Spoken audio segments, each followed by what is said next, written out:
Welcome to Punch Bowl 5. My name is Kaitlyn Tisdale. I am the Director of Education and Family Programs at Historic Locust Grove here in Louisville, Kentucky. We have a number of wonderful guests here with us. I will let our Program Director, Brian Cushing, give some introductions and brief announcements, and then we will get this thing kicked off. Brian, take it away. Thank you so much. Can you all hear me?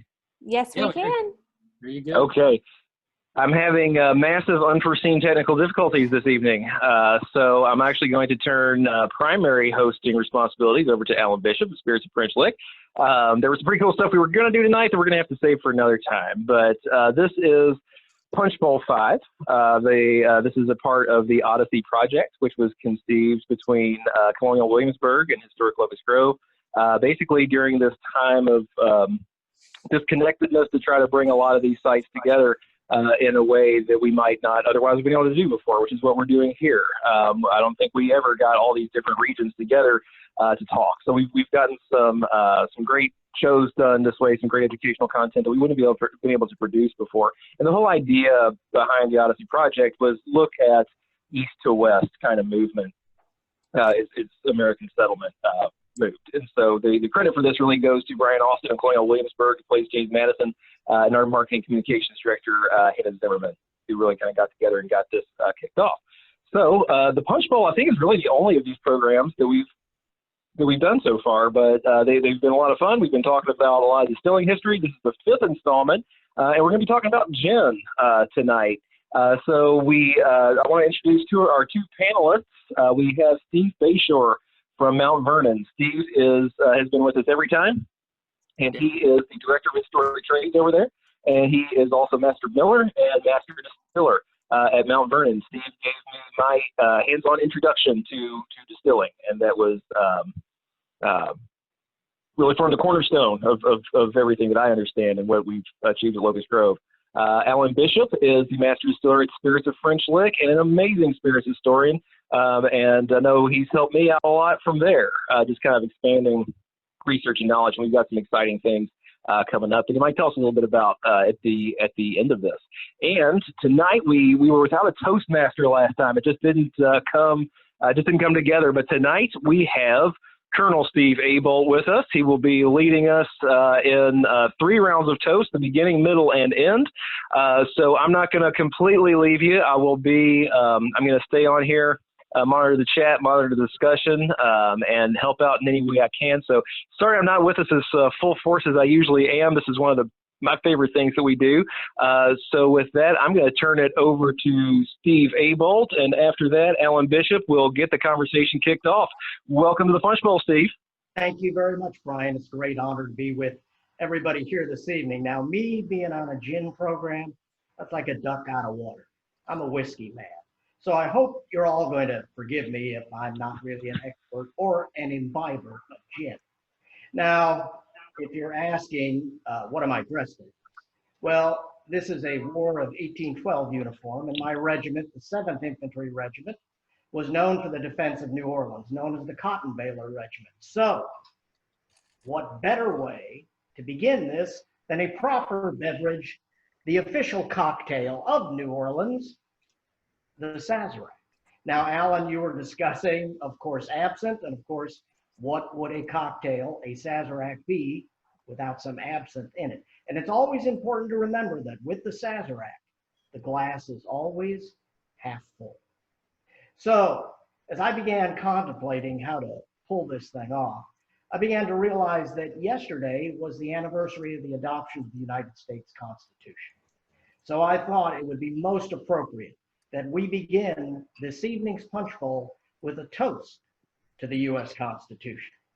So ladies and gentlemen, the following toasts come from the papers of James Madison, the author of our Constitution. So would you please join me in our first toast?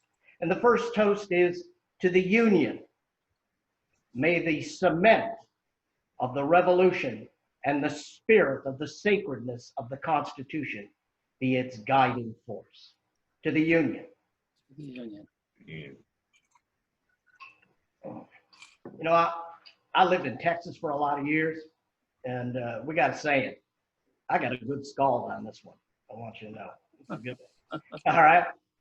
And finally, the other toast, we all remember that when you look on the flag of the United States, you see a union of stars with no star shining greater than the next. So this following toast comes from a New York newspaper, which stated, "To the 13 stars, may they shine their lustrous luster on the sacredness of our new Constitution." And now, as we begin the maelstrom of gin, we remember the poem by Townley, which states, "Gin, O cursed fiend with fury fraught, you make the human race your prey. It enters with a deadly draught and steals all life away." So on that cheery note, Alan, let the games be gin. Well played, sir. Well played. And what a wonderful and timely toast and introduction. So, as you know, we're here to talk about the history of gin. That's what we do on this show.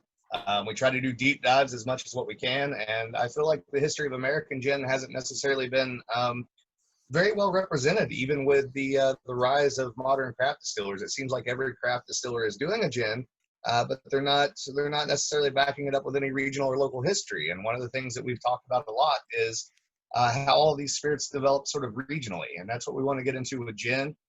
We want to get into some of the different styles of gin, as well as where gin came from, and the transmutations that it went through in U.S. history, because for a very long time, gin was a spirit that we in the United States struggled with to actually perfect.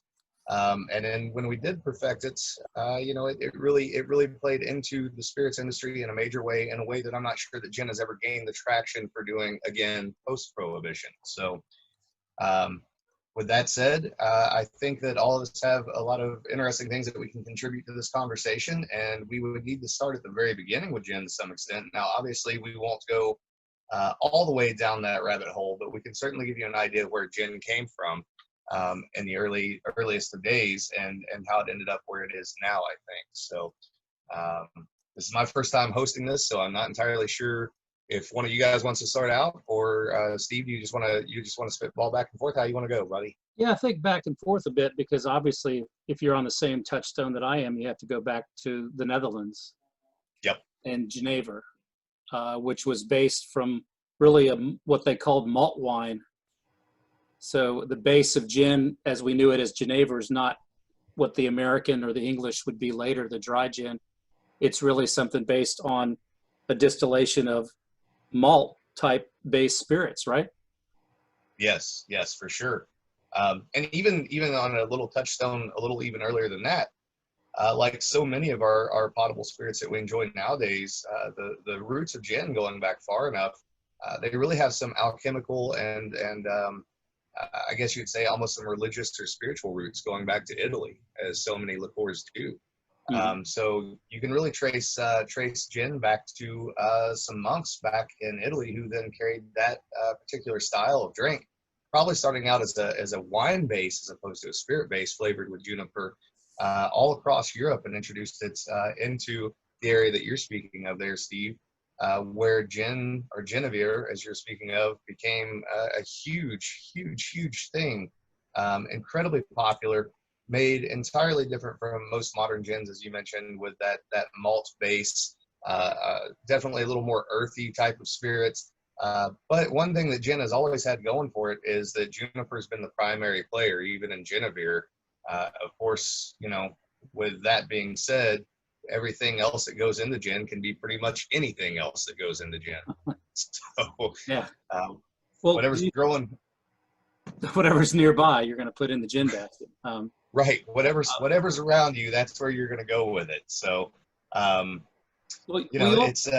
You often hear about early spirits. We've talked about early whiskeys, and I even remember Dave Pickrell one time telling me that he thought that, some of the stuff was so rough they had to look for something to help it out. And, I've read that about the Geneva from the Netherlands.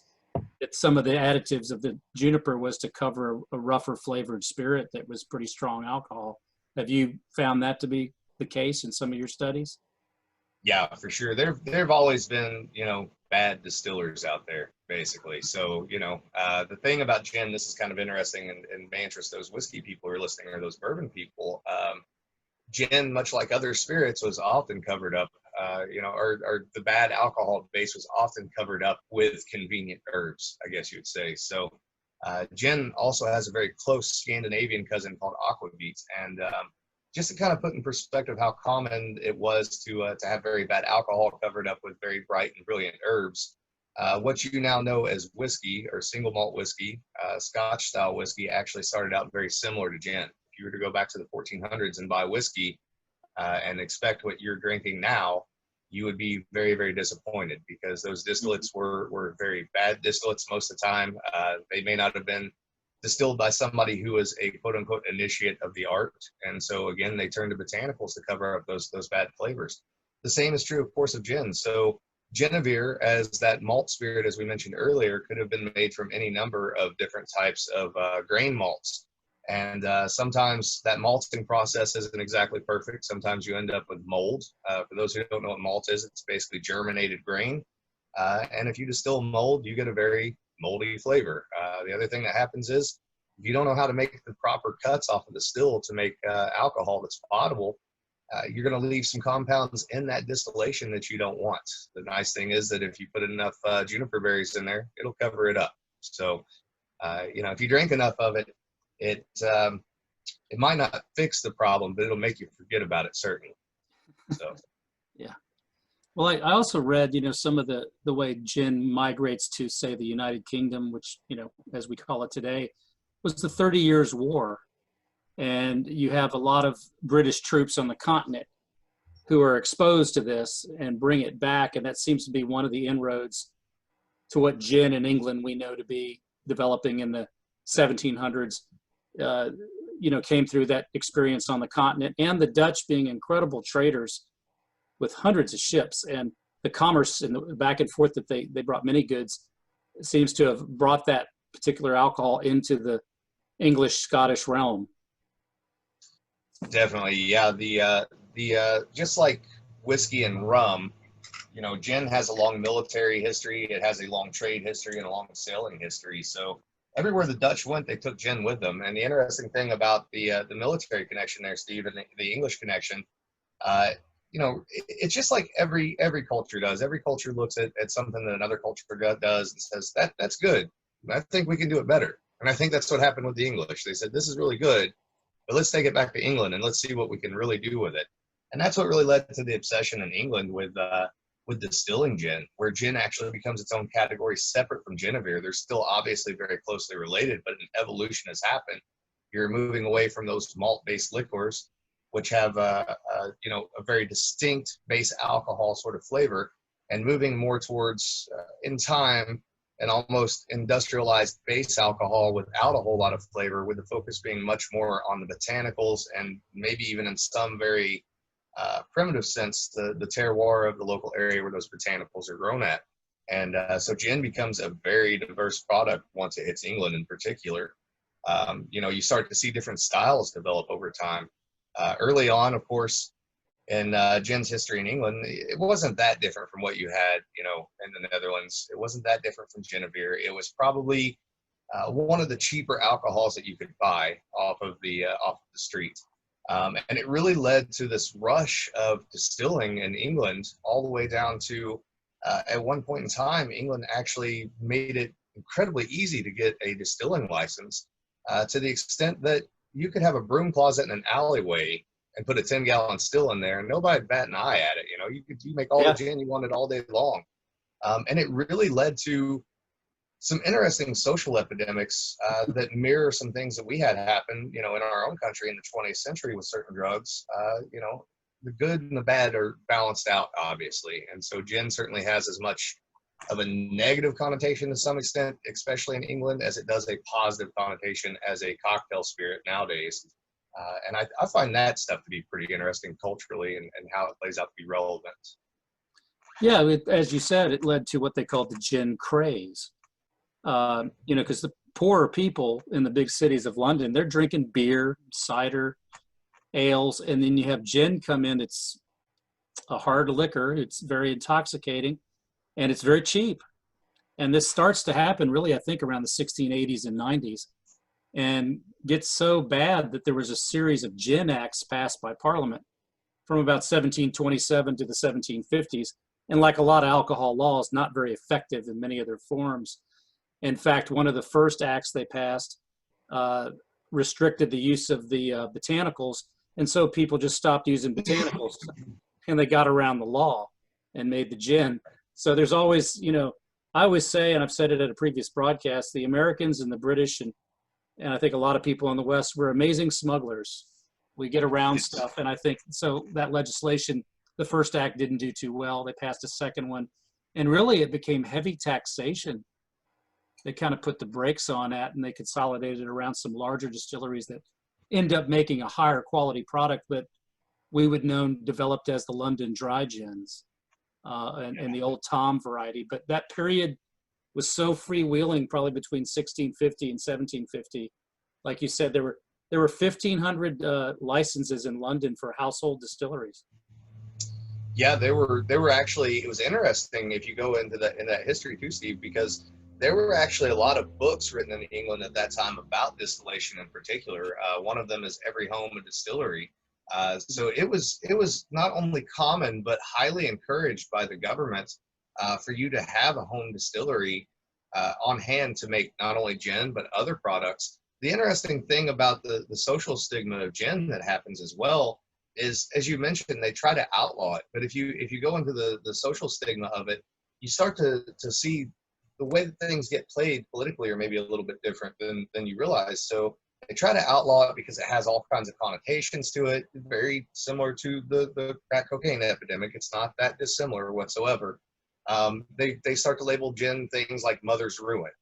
They're pictures of woodcut carvings of a mother nursing her baby on the steps, and the baby's about to fall out of her arms and land on its head, etc. Just horrible, horrible images. But then when you look into the wider way that alcohol affected those politics at the time, when they start to introduce these gin acts, what they're also doing is they're trying to conserve grain. So they have all of these distilleries that have popped up everywhere, but they also have a massive grain shortage in the British Isles at the time. And so from an interesting historical standpoint, you have to go, were they trying to stop people from really drinking gin because it's such a bad thing for them, which it obviously was, and obviously caused, all kinds of social problems, the breakup of families, bad mothers, etc. Or is it maybe that's overplayed a little bit, and maybe it's coming from a we got to conserve grain sort of standpoint? But as you said, Steve, just like with anything else in history, just because you can't buy something doesn't mean that you can't buy something if you know where to buy it at. And so gin was definitely a big part of that bootlegging thing that happened for a very long time in England, and it definitely had some interesting and diverse styles.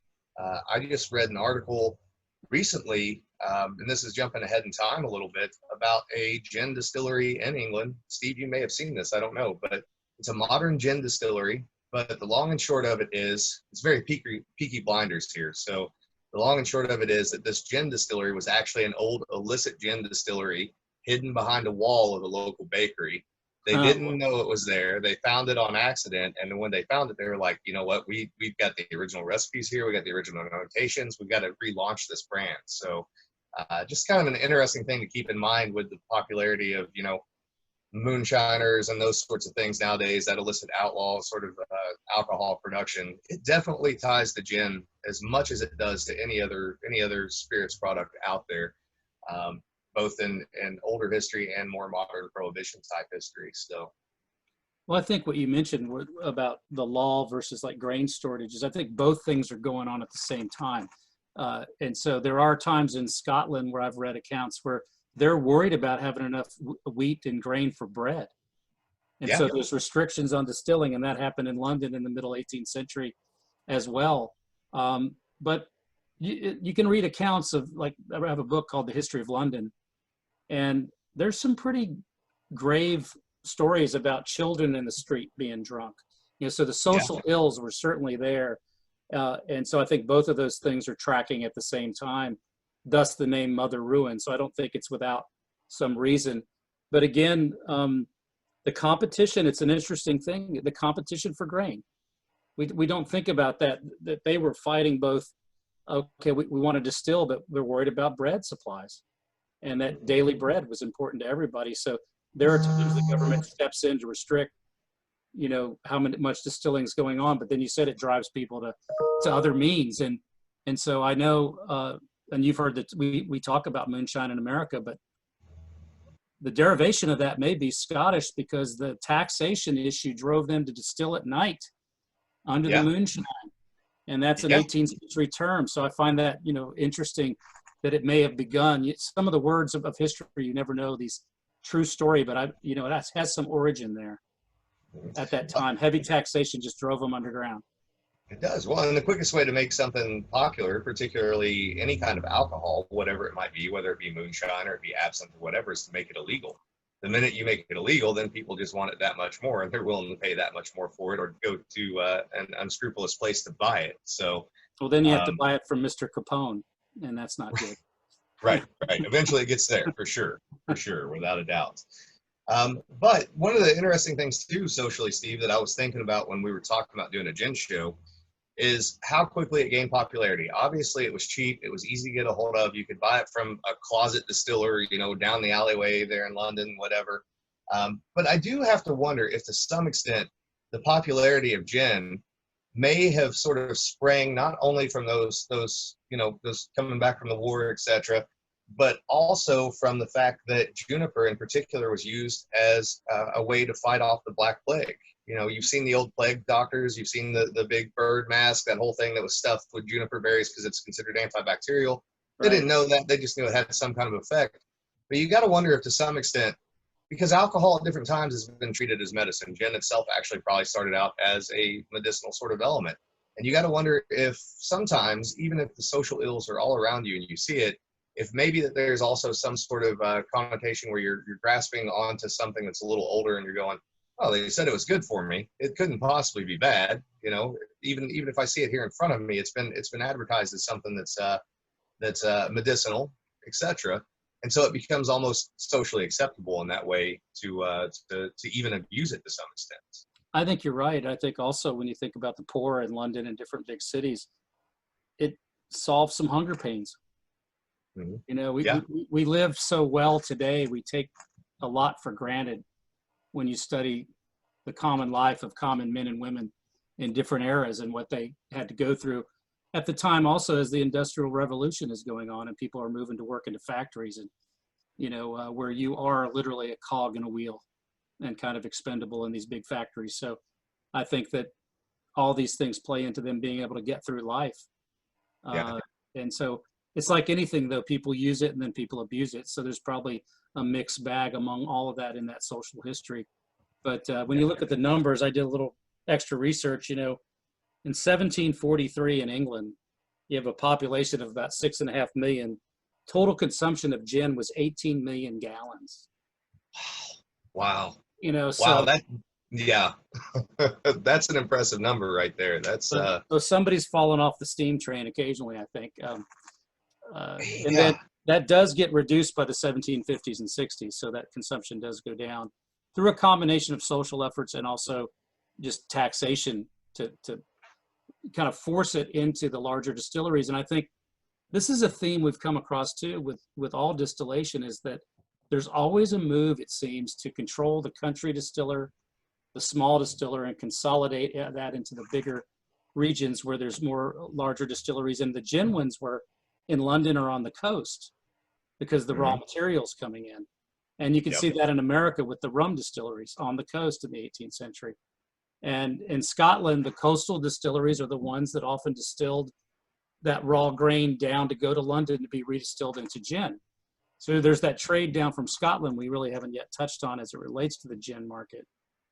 Oh, definitely. And I certainly agree. If you really read into the history of distillation, it almost always comes down to, with the taxation principle or the social ills, we'll let you get away with drinking, and we may try to moderate it to some extent through social means, but we'll let you get away with it mostly.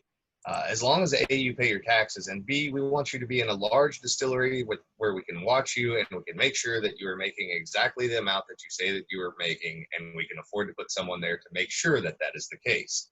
And that seems to always be the way that even if a period of quote unquote prohibition is not upon you, but a period of social mores is coming down upon the drinker, that seems to be the way that they kind of bring that under control a lot of times. It also, controls the independence of the people, the independence of the distillers, the independence of the farmers.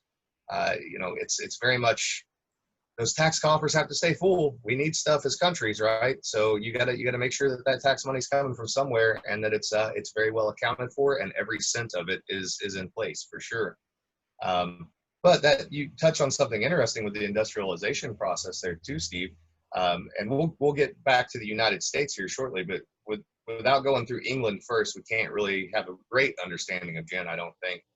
With that industrialization process came different styles of gin, as we slightly touched on a while ago. But the really popular one was not the London Dry at that time. It was the Old Tom style of gin. So you heard the expression, a little bit of sugar makes the medicine go down, right? Yeah. So Old Tom was a very sweet style of gin. Sometimes it was artificially sweetened with sugar, honey. I'm sure there were all kinds of harmful things that were probably added to it to make it sweet as well. And it was really the social style of gin that really caused the epidemic in a lot of ways, because it was so commonly available to everybody. It was very easy to make. You could make it in a style like bathtub gin. You might start with a more traditional London Dry style gin, add some sugar to it, mix it in, maybe add some other botanicals to it. But it was so common at one point in time that it developed this connotation. The name itself, Old Tom, comes from the idea of a tomcat. You've heard the phrase, that person's out tomcatting around.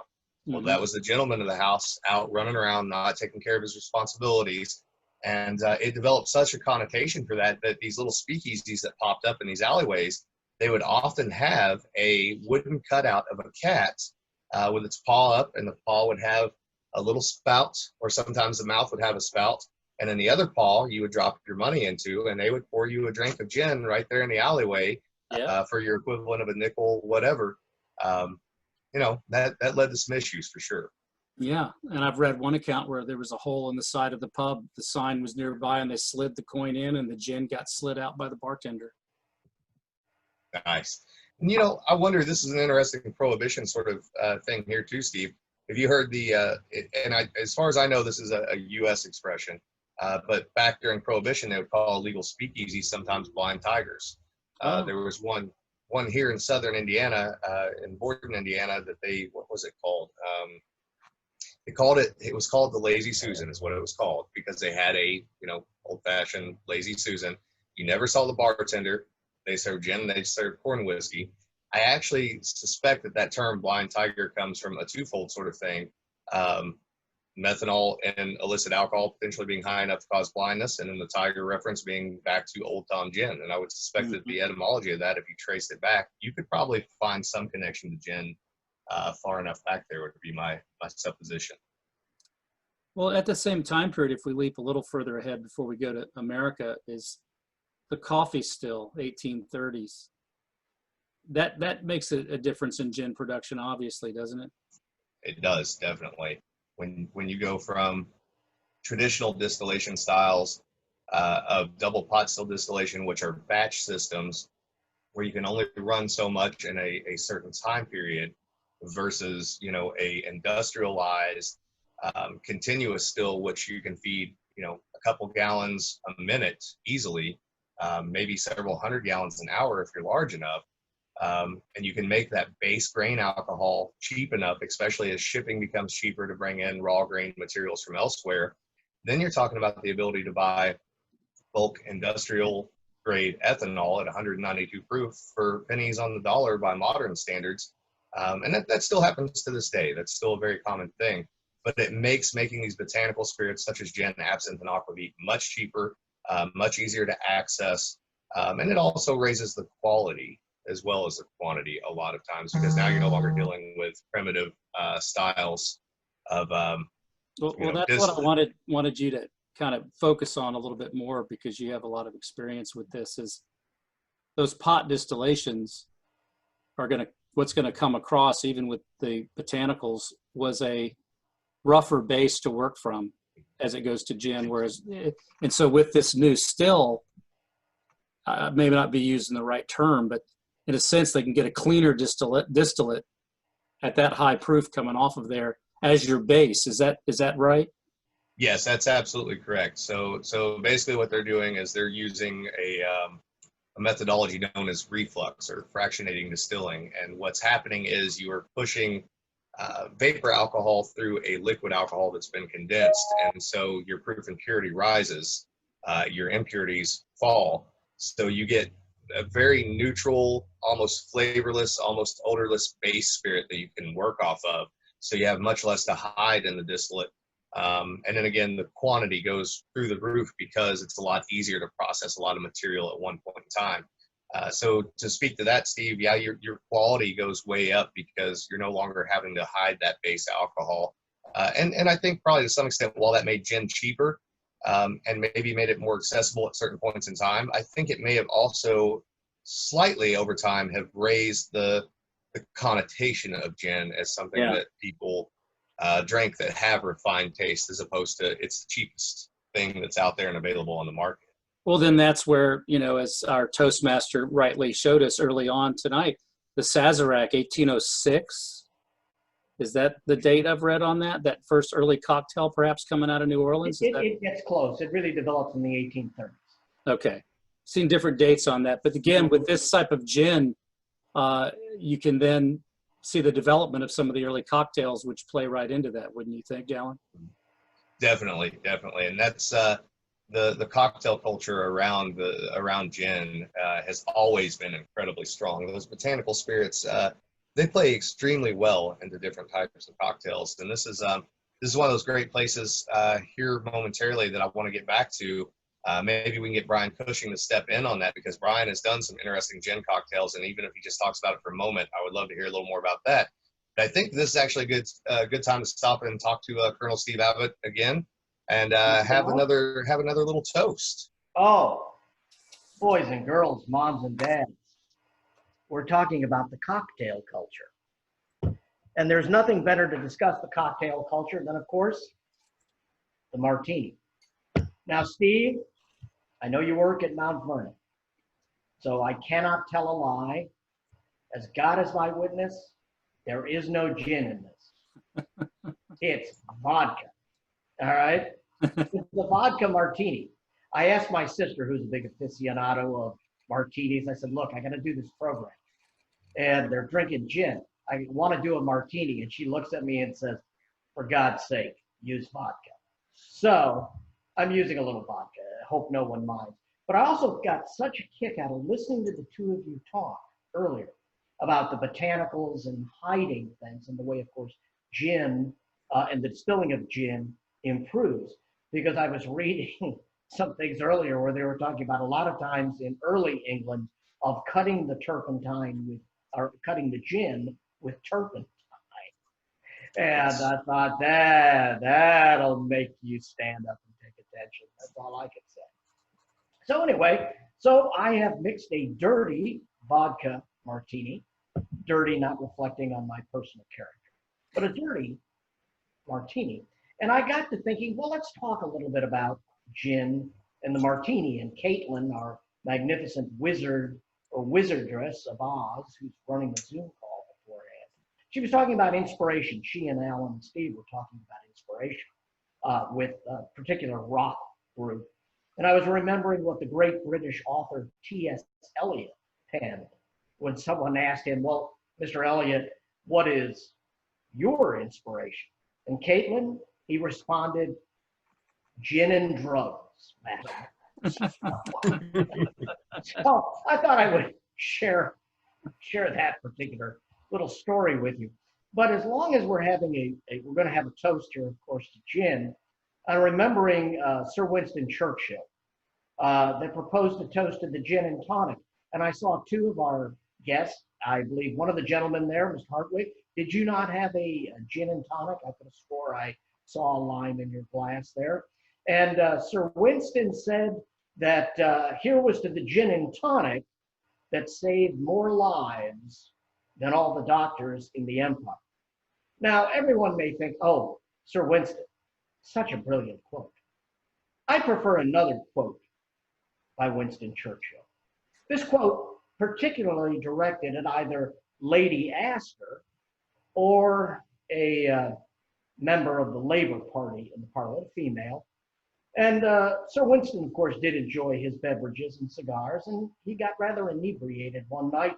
And this particular woman, makes no difference who she was, walks up to him and says, Sir Winston, you are disgustingly drunk. And he looks at her and says, Madam, you are disgustingly ugly.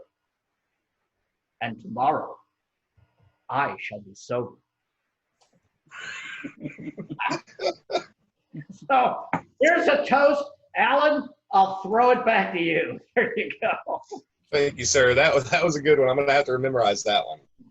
And I'll have to add to your commentary when we started, Steve, that you're a whiskey guy and you're drinking vodka now, which is fine.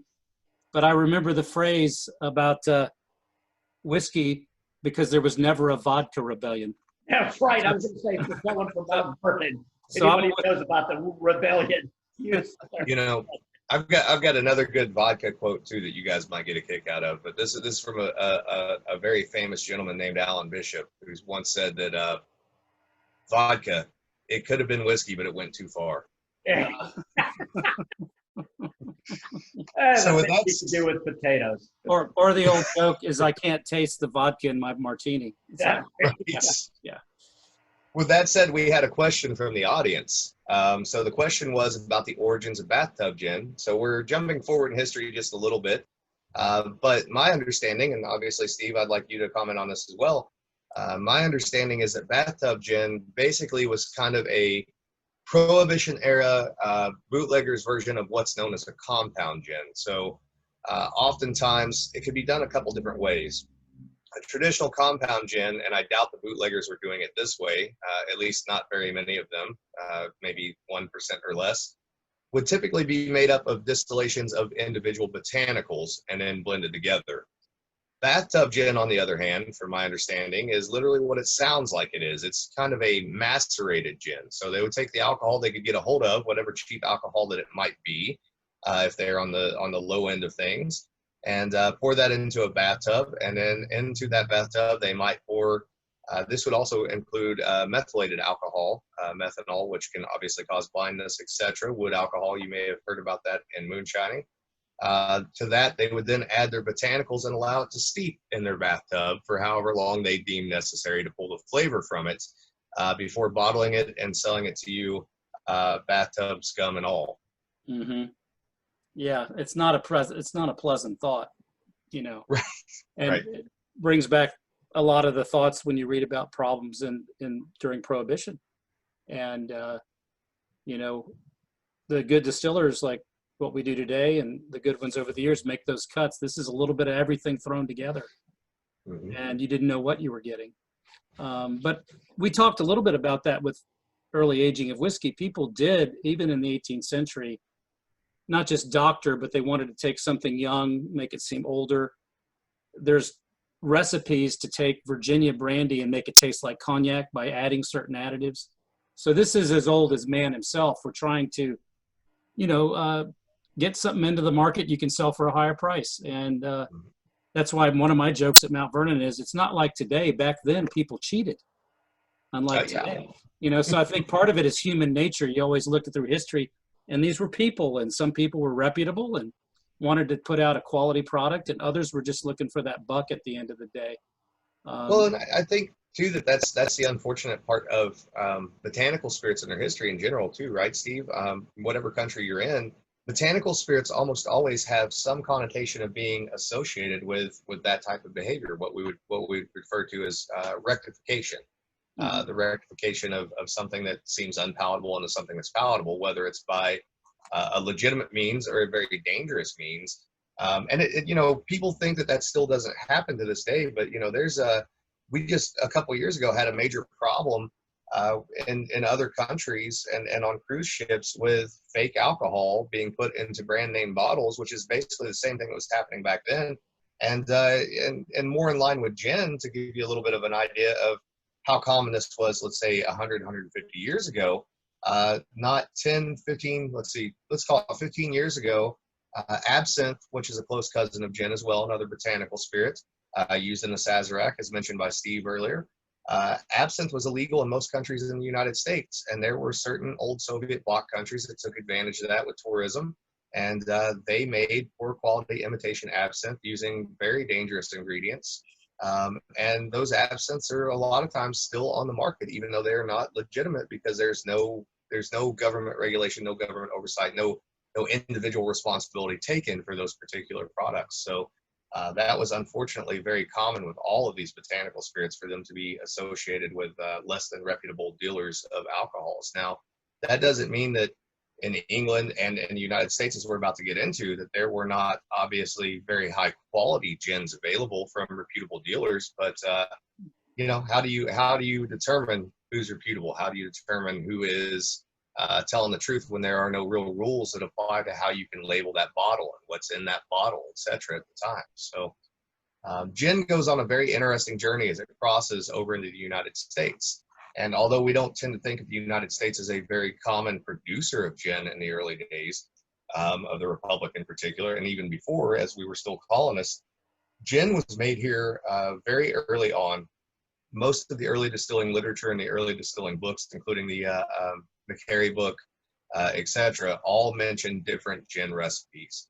Now, we really struggled in the United States as distillers to really develop gin that was palatable or was comparable to what we had back in England, because by this point in time, England had developed such a powerhouse of gin distilling all across the country, all the different styles, and they also had access to all the different botanicals from the different parts of the world and the different regions of the world at their disposal, as well as good high-proof industrial ethanol. Even at that time, very early on, it was still pot distilled, but you know, it's a little hard to focus on distilling good potable whiskey in the United States at that point in time. You're really just looking at survival and getting through the revolution that's coming.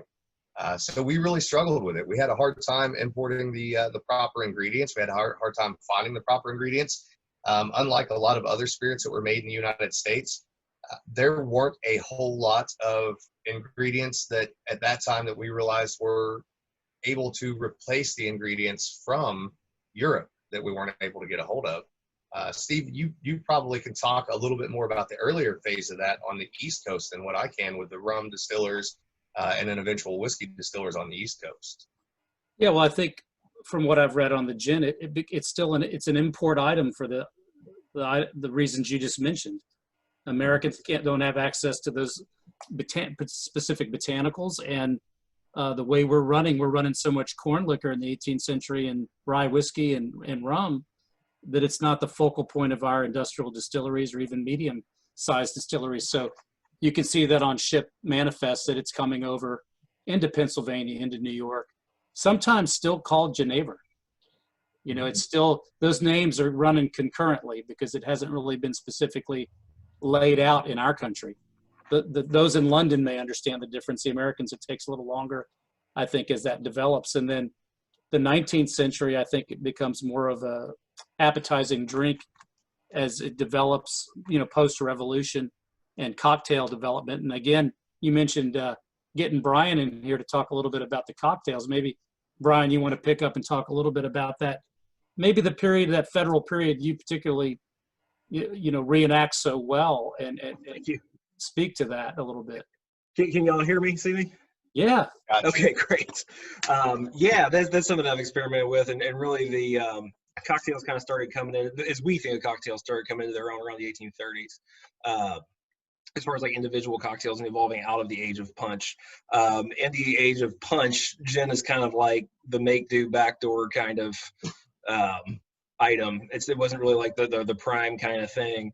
The Victorian era, or the kind of the Baroque period of cocktails that predated what we think of as a classic cocktail.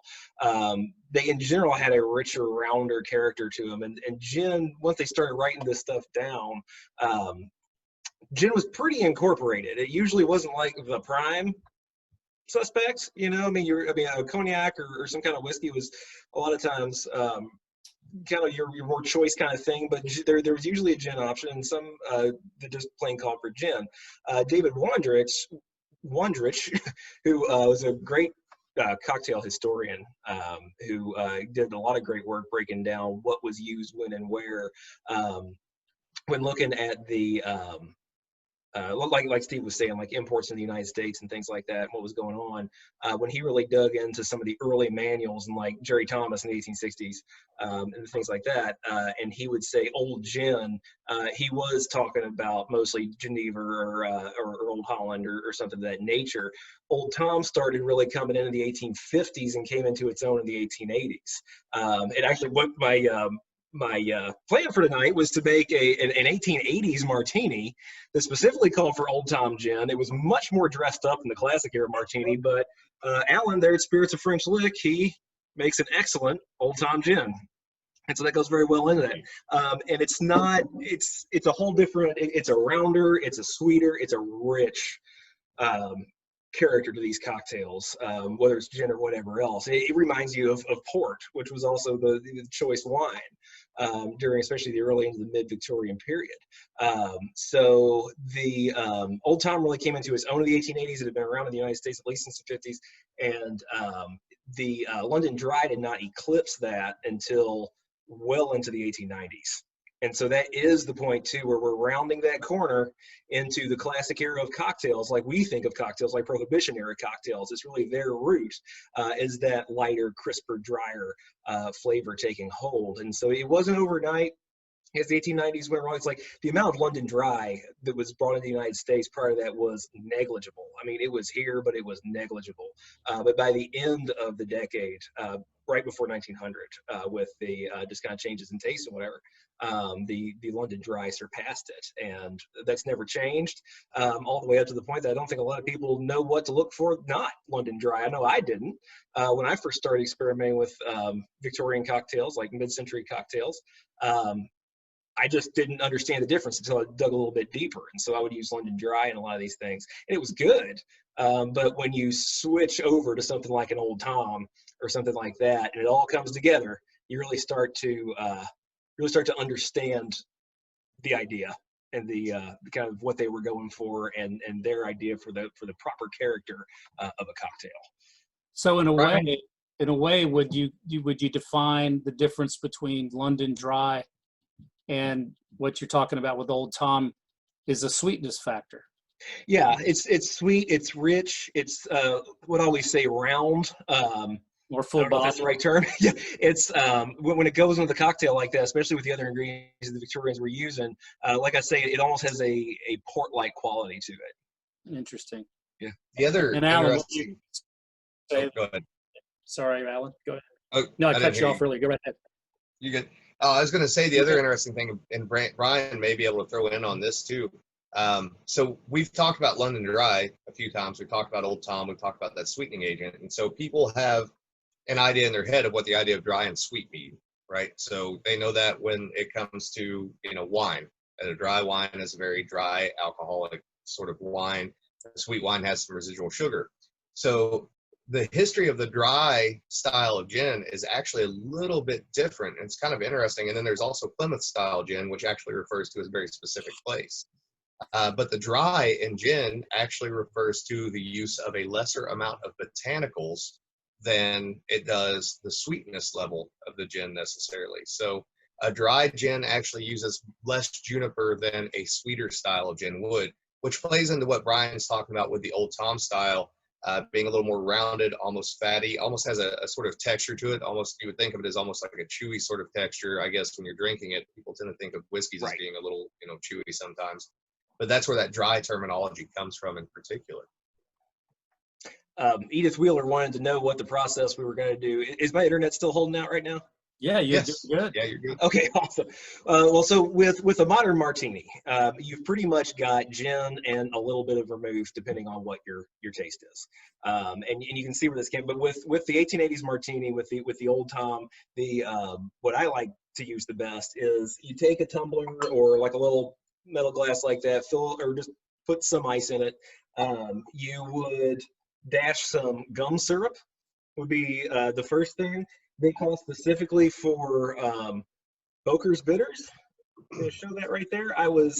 This was a popular bitter in the Victorian bar rooms. It went out right about Prohibition and started to taste old-fashioned. But I was about to start to try to make some, and I found that there was actually like 2 companies reproducing it now, so you can actually get Boker's bitters. So you throw a couple of dashes of that on top of it, a couple of dashes of Curacao.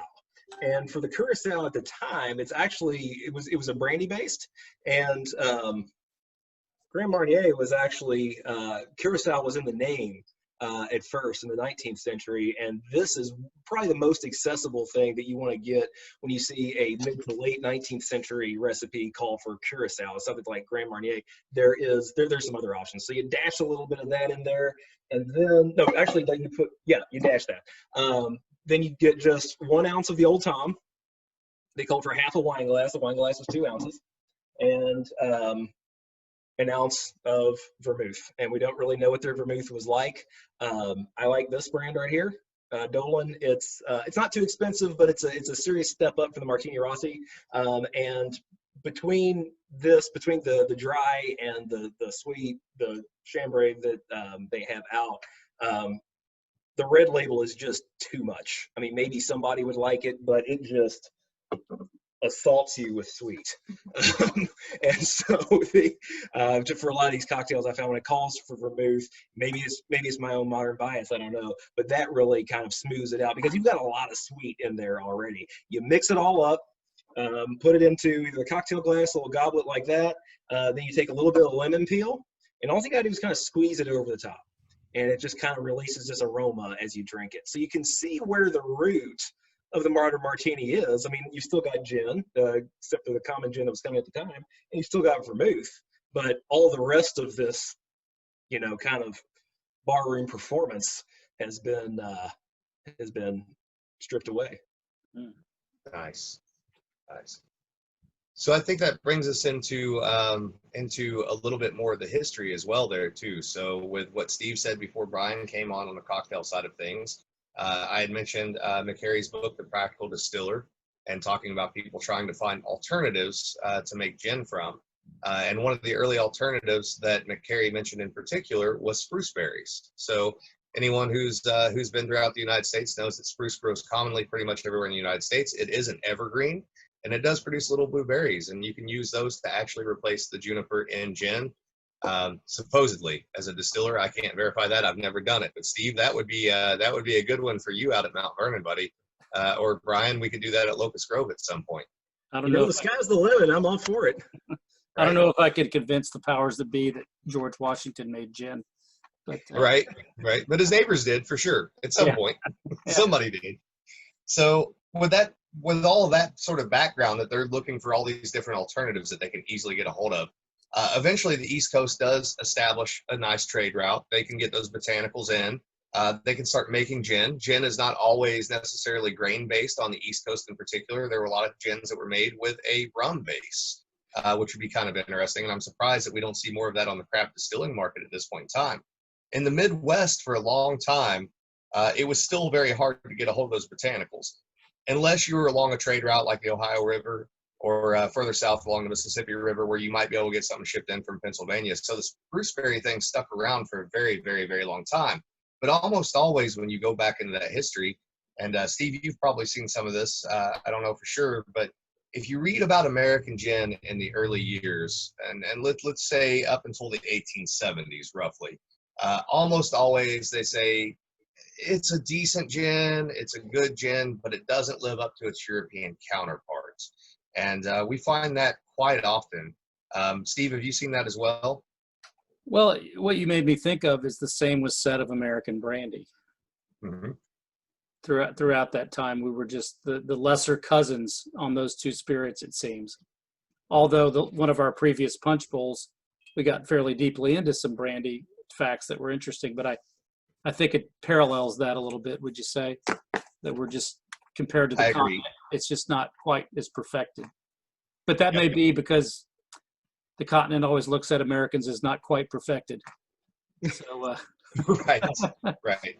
I would suspect too with that as well that it took us a little while to find our legs, as you're saying basically. But like, you know, if you go back to England, you already have sort of especially compared to the Midwest, not so much the East Coast, but by say the 1850s in England, you've already got a culture that's based around everyone has an individual trade.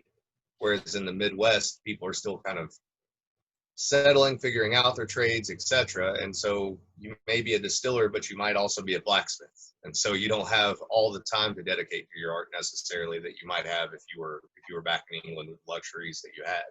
well, they also had 300 to 400 years head start on us. Right.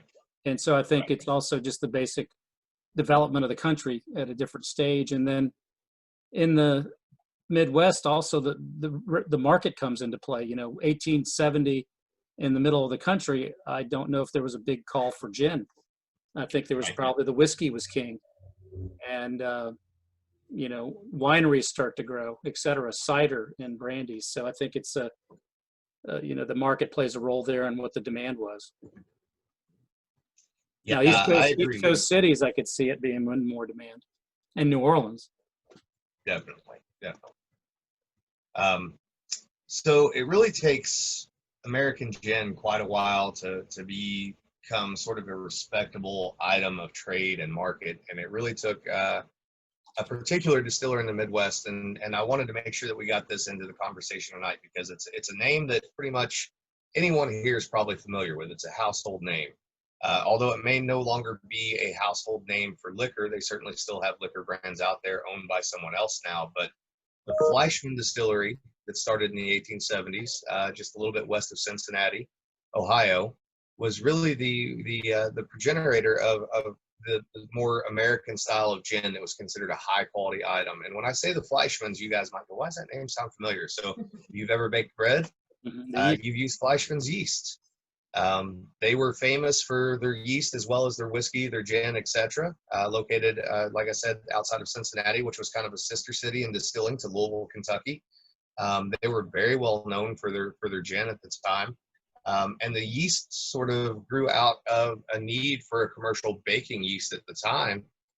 But ironically enough, while you might watch an episode of a popular moonshining TV series and see someone using Fleischmann yeast for whiskey, that's not that out of place. That yeast was actually originally a whiskey and distilling yeast that they made a secondary market out of for bread baking because they saw a need for it. So, but the Fleischmanns are kind of recognized as the first real commercial, large-scale gin distillers that had any real success in the United States, which is, I would think, for those from Cincinnati in particular, a badge of pride that they could wear, you know, up against the Twin City of Louisville there. So.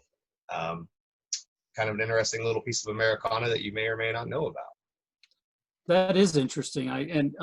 You know, as we've talked through the story of gin, I realized that a lot of what we've said has been weighted not purposely, but on the aspects socially and quality, and maybe gin being a lesser thing. But as the craft world has exploded, one of the things people make is gin and vodka because, as you all know, that when you're a new small distillery, you know, you're laying down barrels of whiskey, you got to wait for that to age. So there's been a prolific a growth in gin, hasn't there, Alan, the last 10 or 15 years in the craft world? Yes, 100% there has been. And the thing about it is it's really kind of reinvigorated in a lot of ways the cocktail culture that we talked about. But the other interesting thing that it's done is it's opened people's minds. So, you know, let's say that, you know, whiskey fell off of popularity in the 70s and 80s in favor of white spirits, whether it be vodka, gin, etc. But maybe you got familiar with a gin cocktail at that point in time, or you saw your, you know, if you're a younger generation, you saw your parents drink a gin cocktail, and it got you kind of interested in that. So the neat thing about it is it kind of opens the door in a lot of ways for spirits that you're not necessarily familiar with. So you may have only have known London Dry 20 years ago because that's all you ever saw in the liquor store. Maybe you saw a bottle of Plymouth here and there, but that was it. You certainly never saw a bottle of Old Tom gin and understood the diversity of that particular product and how it could be used. But it also opens doors on other things like aquavit and absinthe. And certainly there are fantastic and wonderful craft distilled gins out there And really, it plays back into a theme that we constantly get into on this show in general, which is that distilleries are part of a local food shed. And they should have always have been considered that way because distilling is inherently agricultural. And so a local distillery, a local craft distillery should almost always be reflective of the local food culture and the local items available. And nowhere is that more apparent than in craft gin, where once again, like in the 1800s, 1700s, even in England, we're not only using juniper as a primary flavoring component, but we're going out and we might be hand harvesting honeysuckle, or we might be going out and hand harvesting a little bit of ginseng as a bittering agent, or etc. There's so many things out there. As long as it's on the FDA's generally recognized as safe list, it's game for gin, absinthe, or aquavit. Why would you not? Why would you not use it? If it expresses the terroir of your local area, the culture of your local area, the food dishes of your local area, can be paired with those food dishes often, and really shows the world what you're capable of as a distiller. And I think that's certainly happening now. From a distiller's perspective, it's probably also a little frustrating because you go to your local liquor store and you walk down the gin aisle and there's 1,000 gins, right? Yes. So which one do you pick? And if you're the distiller, how do you get yours on the shelf? You gotta knock somebody else off the shelf, and then you get on the shelf. But then how do you sell the second bottle, the third bottle, the fourth bottle? Because you have to find a way to differentiate. Now, luckily for us, there's a new style of gin that exists that is now recognized as American gin. And not always in American gin is juniper the main profile. Juniper is certainly there, but sometimes it's moved to the background, and there are other elements that are more to the forefront. So gin is as wide and diverse as you can imagine anything in the world ever being. And I would think that for those that are interested in culinary aspects or farmers, growing botanicals, etc., gin is a haven. It's a place that you should go to, and you should look for new flavors, new experiences. And maybe you find something that you like you never realized you liked before. Maybe you find something when you drink a gin that you go, I've not tasted this since I ate at the little Thai restaurant in that town that was, out in the middle of nowhere, that had one unique little place that was kind of interesting and cool. And so it really expands your palate. It really expands the distiller's palate. And I think it's an exciting time for gin and for gin drinkers in general. Yeah, and I think the watchword today, for the most part, is that I just wanted to make that point that people are making quality gins across the spectrum. And I think since we spent a lot of time telling the historical story of some of the bad aspects of gin in different periods, it's important to think about the craft movement and what that's brought creativity-wise and quality-wise. And I recall my first exposure to gin in a craft distillery actually happened in London back in 2016. I was over there visiting a friend, and he took me on a walk across the Tower Bridge down this road where there was a railway causeway. We turned down the causeway, and under an arch were all these different businesses. Some were, like recycling and materials for houses to be rebuilt. We open a door, and there's a small gin distillery in there. You could hear the train going over top, and they were making Old Tom. It was called Jensen's Gin. And that was my first real experience at that time in understanding more about the Old Tom variety gin. So the other thing about the craft world is we touch on the past and bring it forward in an interesting way. And so if you go out to your liquor store soon, I think we're all, as Steve said earlier, prone to drinking whiskey, but look at what's available in the gin aisle, and there might be some surprises for you. That's high quality stuff. Certainly, and I think speaking of what you're talking about there too, Steve, one more thing I would like to make a point of very quickly is that there is an old time botanical that has made a very popular comeback in recent years. You may know it as hemp. That is becoming a bigger and bigger focus of certain craft distillers in certain states, and gin is by far a primary driver of using that particular product in distillation.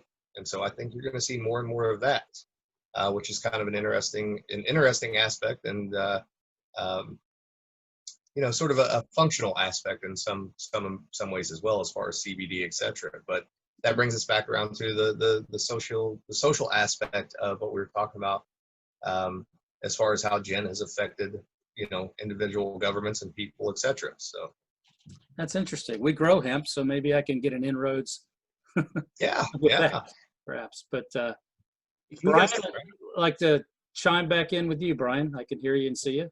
Yeah, I wanted to. Well, there was something that Alan mentioned earlier that I just want to be sure the audience knows about. But why don't we go into aquavit a little bit, because it's such a neat cousin of gin, and I don't think I really had an idea about it until I had Alan's from Spirits of French Lick. It's fantastic. So it's definitely a cousin. What are we looking at there? Yeah, so aquavit is kind of the Scandinavian version of gin, and really, in some ways, it actually historically predates gin. So the very first reference to something that resembles aquavit in particular is actually a Gnostic text that describes the historical character Jesus, not necessarily the spiritual character Jesus, but the historical character, distilling something in a ceremony in the 3rd century that sounds very much so like aquavit, which is basically a perfumed water of life, etc. So it's caraway, coriander, and dill in particular. Became incredibly popular in Scandinavia. Every Scandinavian country kind of has its own play on aquavit. So some of them are going to be a little lighter style. Iceland and Greenland in particular have a very vodka forward sort of version of aquavit. But then Norway, Sweden, etc., they all have more character-driven aquavits, whether it be dill or the caraway or the coriander. And again, the early versions of whiskey that you see being distilled by particularly the monks in Ireland and Scotland, they probably learned the distilling trade maybe from, let's say, the Cathars, the Rosicrucians, etc., sort of passed down throughout those religious orders. Those very much so resembled aquavit much more than they resembled what we know as single malt whiskey. Aquavit's certainly making a big comeback right now. And it's because it's so similar to gin. It's an easy buy line, right? So if you go into, again, the liquor store, there's 1,000 bottles of gin. If you're a distiller, you look at that and go, I don't even know if I want to do a gin, because how do I get it on the shelf? But there's maybe in a large liquor store chain, 1 bottle of aquavit. Well, I can certainly get a 2nd bottle placed there. Then it's just a matter of educating the public as to what it is. And the beautiful thing about aquavit is that it has a number of semi-medicinal qualities, very similar to absinthe as far as digestion, those sorts of things. But it also pairs extremely well with certain foods. In particular, it pairs well with seafood. And so getting into restaurant menus and those sorts of things make a lot of common sense. It is served traditionally in those Scandinavian countries with fermented fish, fermented herring. I'm not going to encourage anybody to go out and get some fermented herring and have some aquavit. Yeah, it doesn't seem like a thing that I would want to encourage anyone to do, but it makes sense. It makes sense. So, yeah, that'll give you kind of an idea of what aquavit is and where it came from. Very similar history to gin as far as the base alcohols and those sorts of things. The big popular brand that's out there that you guys might be familiar with is Linné, which is a barrel-rested aquavit that actually crosses the equator a couple of times on traveling ships. Sort of beat Jefferson's Oceans to that process by a few decades. But yeah. Well, Johnny Walker did that 2 years ago with Swing. That they yeah. But aquavit, the other one that's on the market now, which won some awards, is Lindor's Abbey Distillery in Scotland. Yes, I forgot about that. Yeah, and so I know Drew Mackenzie Smith, the owner, and he's excellent. And that's the Abbey there. His family owns the ruin, and so the distillery is the farm buildings of his father's farm. And so it's documented that perhaps the first, what we would know as Scotch, was distilled there in 1494. But also William Wallace is documented to have been in that abbey. It's an incredibly rich history there. So look up Lindor's Abbey, Lindores, and it's really the spiritual home of Scotch. But I'll tell you, Drew took me around before the distillery was built, and he had a great phrase his father said of some of the farm crew that he had there. He goes, well, they're slow, but not thorough. So, but it's again, the aquavit, check them out. It's on the market. It's won some awards, and it's right in the vein of what you're talking about there, Alan. Steve, if I'm not mistaken, did they not also last year uncover what they believe was an actual firebox for a still, or a furnace for a still? Yeah, they've got archaeologists working there, and so it's just a rich site, and they grow the grain nearby. And there's a lock there near there that also fed the Monk's watermill. So my pipe dream is to get Drew to restore a watermill at the distillery, and I'll do a little journeyman work over there a couple times a year, maybe. That's cool. That's cool. Yeah, but it's I can envision us all getting over there one day, and that would Yeah. be a place we should all go. That would We be should all awesome. go. Yeah, east of Inverkeithing on the way to St. Andrews, and again, you think of that area, Scotland, and all that came out of there. It's pretty fascinating history. So, but of course, as we talked about Constitution Day, a lot of the ideas for our Constitution and our founding documents came right out of the Scottish Enlightenment as well. Yeah, And, it's important. I was going to say a couple ideas came to me during the show, and we've got just a couple more things to talk about, plus questions to get into here, which I think Brian's back as host at this point too. So I didn't mean to hijack it. I just stuck around. No. You're good. You're good. So I was going to say we could actually do some shows. Would be kind of interesting. The cultural implications of distillation. So you could do a Scottish thing, how that went into the United States, etc. You could do an Irish thing, etc. But we should also look at just kind of a public declaration here. We should look at having Molly Wellman on sometime and doing a cocktail episode in general on the history of cocktails. Yeah, would be kind of cool. So That's a good idea. well, Yeah. since we do only have a few minutes left, Alan, is there how much do you want to say maybe about the experimental project that we've got coming up? about the Bat Cave project, that's what I'm Yeah. calling it now. I don't want to say too much. Yeah, no, we can talk about that. That's not a problem at all. So Brian and I, obviously, we work down at Locust Grove well, Brian works at Locust Grove. I am lucky enough to be invited to come to Locust Grove and help, which is We are awesome. privileged to have you. It's like a spiritual home for me. So Brian and I, for a couple of years now, have talked about with the little farm distillery there, looking into sort of diversifying our spirits history with the projects that we do as far as distilling goes. Now, we can't distill on site, but we can ferment on site or mash in on site, and then we take that to another distillery to have that distilled, Kentucky Artisan Distillery. And we talked about expanding that into various different projects as long as they have a sort of historic overlap in the Ohio Valley, the wider Ohio Valley, particularly southern Indiana, northern Kentucky. So one of the interesting things that we found in the history, which also relates back to gin, is that in the Ohio Valley, there was a group of Swiss colonists who came over and originally settled in Kentucky, down around, I can't think of the name of it there, down around the Kentucky Speedway there, Brian. What is the name of that area? Oh. Do you remember? I can't remember. I know I've driven past it every time. Sparta, Kentucky. That's where it's Yeah. at. They originally settled at Sparta. They tried to start a colony growing grapevines, sort of a communal organization. And they wanted to start really the first successful commercial winery in the United States. And it didn't work out so well for them at Sparta. They went just a little north, one county north across the Ohio River, ended up in Switzerland County, Indiana. And in Switzerland County, they had success with their grapes, growing the Catawba grape and making sparkling wine. But they also had a number of distilleries that were started. Of course, there in the area where the Swiss immigrants were from, the Val di Traverse and the Swiss Alps, that is the traditional homeland of absinthe. And so amongst these brandy distillers and sometimes whiskey distillers existed in the 1830s two absinthe distillers in Switzerland County, Indiana, a number of decades before absinthe becomes incredibly popular in France and the Swiss Alps, sort of out of place and out of time, in a way that you wouldn't expect them to exist, in a place where you wouldn't expect them to exist, and in a situation where it may have been a little harder to get a hold of the botanicals that they wanted, just like the gin that we talked about earlier, although they were located along the Ohio River, so it was kind of like their modern highway of the time. So Brian and I talked this over. We talked about the history of distilling absinthe in the Ohio Valley, with me thinking that I would have been the first Hoosier to have distilled absinthe in Indiana, and I was obviously very wrong by more than 100 years, almost 200 years.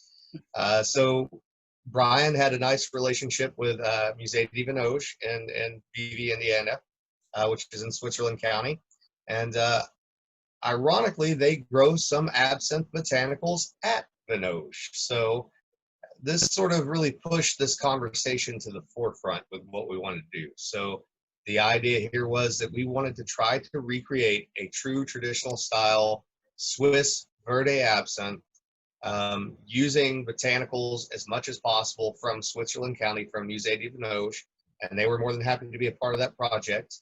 And we wanted to do this as close as possible to the historically accurate version as we could. So we will make basically a corn whiskey base, which we will mash in at Locust Grove, then take to Kentucky Artisan Distillery. Those guys will distill that into a base alcohol. We'll then bring that into spirits of French lick, and we will turn that into a Verde absinthe of the historic Switzerland style to the best of our ability. Yep. And I will say that Donna Weaver, who is the director of Venoge, is here with us tonight, and Steve Abolt, who is our Toastmaster, wrote and directed the movie that has just come out, To Make a Beginning. You might have a copy there. Yeah, you can go to the Venoge website, pick that up, and it's a great little place. And it's a great, I don't know, the whole triangle that came together between Spirits of French Lick, Venoge, and Locust Grove has been really exciting, and so we've got that coming up here in a few weeks.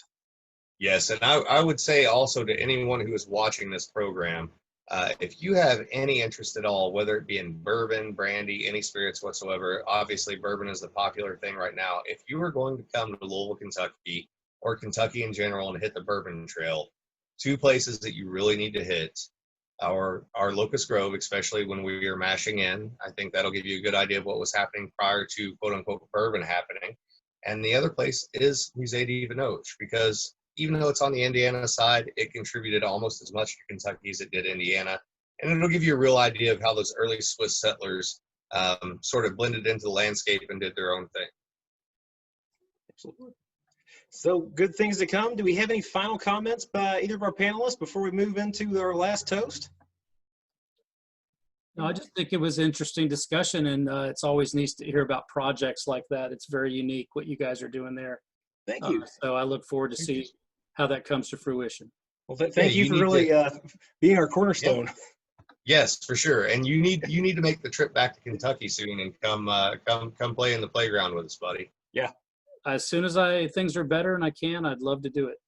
Definitely. Anytime, you are always welcome. So back to Steve Abolt. Do we want to give our last toasts? Thank you, Brian. You know, I've been watching you tonight. I've been a little distressed that you weren't able to join us. Alan did a magnificent job. For those of us on the call tonight, what you don't realize is I wrote and directed a film about Musée de Venoge and its original inhabitants that starred Brian and his wonderful lady, Amy Liebert. And not only are they magnificent historical interpreters, the performances they give are wonderful. So if you'd like to support the Musée de Venoge, you can buy that from their website. Its next stop is the $1.99 bin at Walmart. So get it before it leaves. But anyway, Brian, I've been looking at you tonight, and I'm so glad the whiskey bottle that appeared in our film is there next to you.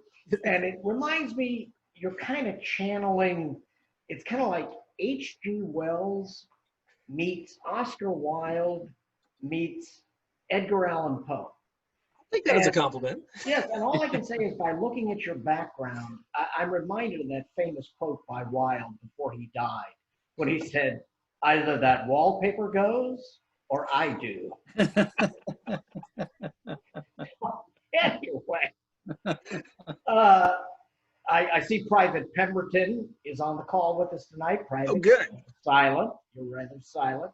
And to Donna Weaver, who runs Musée de Venoge. And by the way, Alan, please get those disgusting botanicals out of that garden. You're choking the mint for my juice. All right. And anyway, so Madam Weaver, 4. And the final toast that I have tonight to actually round out the evening, and then one final comment before I close, is, again, we started, and Steve over there works at Great Washington's estate, Mount Vernon, and we remember him as the guarantor of our liberty and independency. But I'm reminded of a toast given by Stephen Decatur, and the toast goes as follows. We've toasted all the names and places We've even toasted all the games. Why not? For loyalty's sake, we toast our country's name. To her we drink. For her we pray. Our voices never silent. For her we'll fight, come what may. The stars and stripes forever. To the Republic, ladies and gentlemen. To the Republic. The Republic. And now as I leave you, I wish to leave you with one bit of my military wisdom. And that is as follows. Remember, troops, you can't drink all day unless you start first thing in the morning. Cheers, all. Cheers, sir. Cheers. Thank you. Thank you so much, Steve. Well, I didn't mean to hijack Alan's host role. It just kind of. You're good. Consider it a passing of the baton. Yes. Yeah. Yes. Or the bottle, as the case may be. Right. Well, this is a great discussion. I really appreciate everybody being here. Steve has been an amazing Toastmaster with us, and stay tuned to the things we've got coming up. We don't have this the next installment scheduled again, so if you have suggestions, send them to us. You can always find me on the Locust Grove website, or if you know any of these other fellas better, just kind of tap us and let us know what you might want to hear about. And pretty much most of our in-person programs are canceled for the rest of the year, except for the mashings and the book sales. So check out for those. It's a week from tomorrow is the Absinthe Mash. Tickets for that are on sale on the website. And then our virtual 18th Century Market Fair is coming up, which more details will be coming out soon. So by the time we all get back together in person, hopefully in 2021, it'll be better than ever, because we'll have the power of nostalgia with us. So thank you so much, everybody, and have a wonderful evening. Thank you all. Thank you.